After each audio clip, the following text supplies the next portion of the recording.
this drone came with us because this drone was having problems with the spraying system.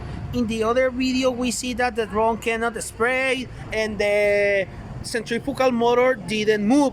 So now, after change the centrifugal motor and the impeller pump motor, now the drone is working.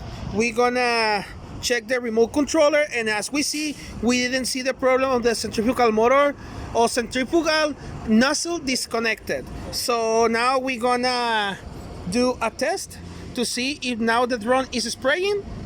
3, 2, 1, and as we see, now the drone is spraying. So we change it, the like I say again, the impeller pump motor and the centrifugal motor to fix this drone.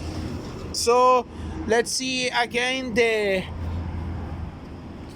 serial number of this drone. So now it's working.